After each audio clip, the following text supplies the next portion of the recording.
Once upon a time there was a land called Chaffland. Chaffland was home to many strange creatures. Pugs, bulldogs, orange ones, and the dreaded chap. But in Chaffland there lived a girl, a little girl, a little girl whose destiny had been foretold in the stars, a little girl who would save mankind, a little girl who needs no introduction. Meanwhile, at the other end of Chaffland, there lived a little girl, and her name was Hayley. Hayley lived with her father, Widow Twankey, and her goldfish Custard. She once had a cat. The cat was called Rhubarb. It is unknown what became of Rhubarb. Some say he got his own spin-off series on Channel 5. Others say he went to try and make it big in America, but instead turned to drugs and was arrested whilst involved in illegal drag races on the streets of a generic American city. Hayley was an average girl, nothing special. She attended the local university, where she studied quantum theory, and had a part-time job working full-time with the local fishmongers. Oh, and she also had her own YouTube series chronicling her life, although the truth of these stories is up for debate. She had taken the job at the fishmongers following the 4th month of Rhubarb's disappearance. She hoped that whilst at the fishmongers, Rhubarb would turn up, as everyone knows cats like fish. So far, 5 years had passed, and there had been no sign of him. One day, a strange young girl came into the fishmongers. Hayley was serving behind the counter. The girl was young and pale. She gave Hayley a look that broke into the very depths of her soul. At the very least, she was a little disturbed by the experience. The little girl gave Hayley a note.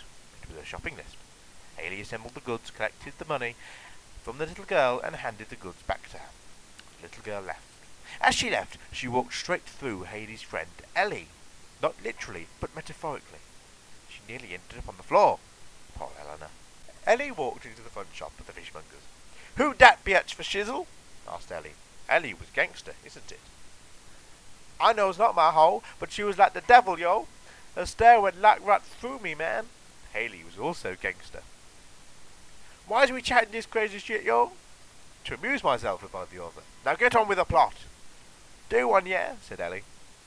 "Her stare was as cold as ice," continued Hayley in a normal voice. Hayley went on to explain to Ellie that she had often seen the little girl, but that she never spoke. There was certainly something unearthly about the child. Ellie decided to think no more of it, but it was beginning to plague Hayley, like a plague. Hayley had finished work now, and was going out with Ellie, but first they had to stop off at the local convenience store, as Ellie needed some lady things. She bought 2 boxes of chocolates, 1 packet of tissues, some lip balm, eyelash glue, 2 packets of paracetamol, a pack of chewing gum, 1 pack of soft mints, 3 packs of Dove roll-on deodorant, a bottle of Volvic, 1 pint of milk, and a thick cut loaf. Ellie liked it thick. Whilst Ellie was collecting these things, Hayley bumped into Bev. Bev is Butch, and works in the convenience store, pulling heavy cages of stock and putting it onto the shelves. Bev was married now, but she wore the trousers. Soon it was time for Hayley and Ellie to go on their way. Meanwhile, a long way away, a sinister man was being sinister, busily. He lived in a big house in a faraway land, thought to be fictional by Hayley's friend Kit's friend Roland. Roland is silly and a drunkard. The South is a strange land, as proven by the fact it has produced both Kit and Ellie, the strangest yet most amazing type of people there happens to be. In this sinister man's house, in the west wing, was a tall tower. It was almost as tall as Joe. At the very top of the tower was a room. It was in this room the sinister man plotted his revenge. Back in sunny Yorkshire, just to the right of Burnley, Lancashire, Hayley and Ellie were walking through the lush green park. The sun was shining very brightly, and it was a typically English summer. One of those summers that only exist in movies that are set in England, but filmed in California. Such is the magic of Hollywood. The two friends were busy having a deep and meaningful discussion that is in no way relevant to the plot, when suddenly they see none other but Jez. See Jez leap and skip toward them, singing her favourite song. See her completely ignore them as Ellie attempts to start a discussion with her about Mr. Jellington. Poor Ellie. The pair think nothing of it and continue their conversation and promenade until they hear a mysterious rustling in the bushes. Hayley and Ellie look at each other. "The way this day's going at the moment," says Hayley, "I suspect that will be Joe and Callie making their token appearance." Ellie concurred by nodding and doing what I would now like to name a straight-line smile. But they were wrong. It turned out to be Kit! Hayley had not seen Kit for some time and was very happy to see him. Ellie's cheeks turned 50 shades of red. She hadn't seen Kit for some time either, and her heart was pounding muchly at this sudden meeting. Kit was looking worse for wear, very exhausted. Can you see where this plotline's going, children? I have terrible news! Exclaimed Kit. It's about Rhubarb! He had gone on a series of adventures with Kit, Kat, and Rachel in Kit's time-space machine, Gladys. Kit explained how they had travelled into the distant future, not only seeing Earth in the midst of World War III, but discovering what humanity would eventually evolve into, a species Kit described as Morlocks, who revealed that the Morlocks looked up to Rhubarb as some sort of god, and the only way Kit, Kat, and Rachel would be able to escape from their Morlock captors was for Rhubarb to stay behind to rule over them. That explains the cuts and torn clothes, said Hayley. But if you've only just returned, where are Kat and Rachel? Well, retorted Kit, they were invited back by the producer, but were asking too much money. Ellie invited Kit back to her house so he could have a wash and have his wounds tended to. Kit agreed, and Ellie was very happy. Hayley continued her walk alone. We could do some baking, said Ellie as she led Kit away. Hayley was down by the river contemplating her life in Chavland, when all of a sudden she saw the young girl from the butcher's. She was standing on the opposite bank, beckoning to Hayley, who felt compelled to obey the summons. She began to walk mindlessly toward the girl, when suddenly she felt herself being swept from her feet by none other than the Masonator! Holy galloping kidneys, that was a close one. You nearly walked straight in the path of that cyclist. Hayley saw the cyclist go past, then looked across the river. The girl was no longer there. Hayley explained to the Masonator about the strange encounters with the unearthly child. The story was so boring that by the time she had finished, the Masonator had resorted into being plain old Robert. Robert was very clever, but had no answers to help Hayley. I have to go now, I need a banana. And at that, Robert was gone. Hayley decided to take drastic action. She would go and see her friend Barry.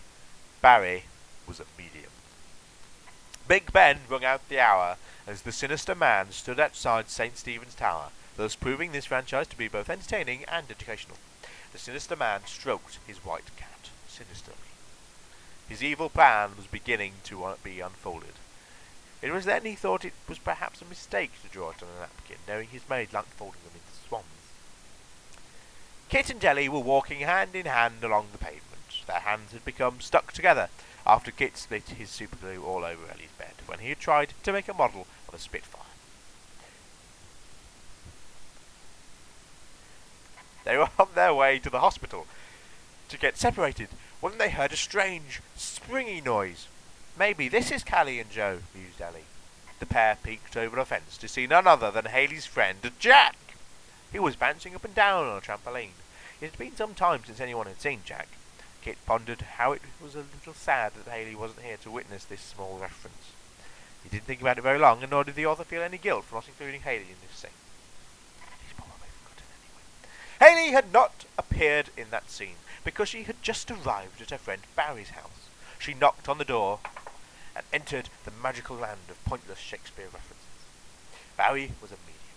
He could communicate with those that had gone on to the next world, America. Hayley nearly went to America once, but the American government refused to allow her entry after she had spent some time as a British agent in Russia. Hayley explained to Barry about the little girl. He joined hands with Hayley and stared into his crystal ball. Hayley couldn't help but notice that the ball was in fact a goldfish bowl turned upside down. It was now that Hayley decided perhaps Barry wasn't really a medium, and that she should go and see the infamous Becky G, medium extraordinaire. She left when Barry began to speak pig Latin. She was thinking who she could go to get help with her situation. She was waiting at the bus stop when she saw the little girl again. Hayley tried to think where she had seen the little girl before, other than the river and the butcher's. The girl seemed strangely familiar. Just then, a bus pulled up, and Kit got off. Kit didn't like buses, but admitted they could be useful now and again. The bus drove off, and Hayley was still staring at the little girl. Kit looked too, then decided to wake Hayley up from this trance. She apologised and explained that she was trying to think where she had recognised the girl from. "That's easy!" exclaimed Kit. "That's you when you were younger. It's clearly your clone, Lucy, who is haunting you after the author neglected to finish the previous chronicle of your life where you were cloned. And Lucy came into existence, etc., etc." It all seemed so clear to Hayley now, although it did make her think what the point of this story was if it wasn't the little girl. The sinister man boarded a train at King's Cross in order to race north. Naturally, he travelled first class. The sinister man was cunning. So as not to give away his destination, he had bought a ticket on the 10 a.m. non-stop express to Edinburgh. He planned to pull the communication cord near York and leap out as the train slowed. Meanwhile, he would enjoy a nice morning tea. Little did he know that his plans were already known by the enemy. An enemy that had had the same idea of getting a non-stop train, although on a slightly earlier service. He arrived in York long before the sinister man. Hayley and Kit were in a well-known restaurant where Bev's ex-boyfriend Jack worked. Jack has sexy legs. He was in the middle of an awkward smile with Kit and Hayley, where they all accepted they knew each other, but decided not to say anything, when the door burst open. Who should run up to Kit and Hayley's table but their mysterious friend from long ago and far away, Vextra! "You must come with me at once. It isn't safe here," he exclaimed. Kit could feel the tension rising as the author began to run out of any more ideas and just wanted to finish the story. He contemplated the idea of the author perhaps returning to the story to make it more awesome at a later date, but decided that was very likely to happen. Vextra led Hayley out of the building, and Kit followed. Jack was made to pay the bill from his wages. Poor Jack.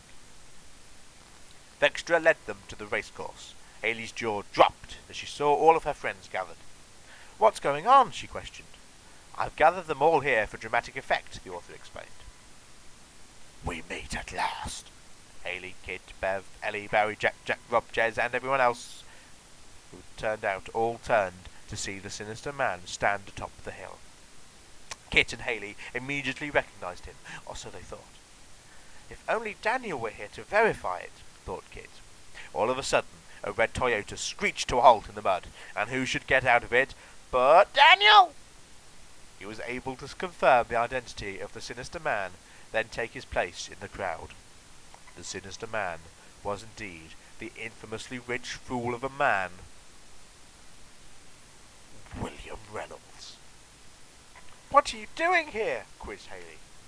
"I've come to seek my revenge. 10 years I've been planning this. 10 years since you lied to me, treated me like I was nothing but a fool." "But you are nothing but a fool." Kit moved forward to address Will. "Elizabeth was gorgeous, and it used terrible, terrible things that I won't explain here for political reasons." "Stand aside, peasant." William pulled out a gun. Yes, a gun was his big idea of revenge. "Revenge for what?" asked Bev, who, don't forget, is Butch. 10 years since I donated my kidneys to you. You didn't even need them. You lied to me, Hayley, and now you shall pay for it." He aimed his gun at her and squeezed the trigger. Kit leapt in front of her, taking out his lethal weapon, his gunman repellent machine. He held it out in his hand and aimed it at Will, but sadly it was too late. The bullet hit him, but not before his device had rendered Will immobilized. Kit fell to the grass with his fatal wound. Hayley dropped to her knees. Ellie began to sob uncontrollably. Sexy Legs Jack called for an ambulance. Hayley comforted Kit. "Don't worry," she said. "We'll get an ambulance and get you to hospital. Everything will be fine." It's the end, but the moment has been prepared for. And with that, Kit was gone.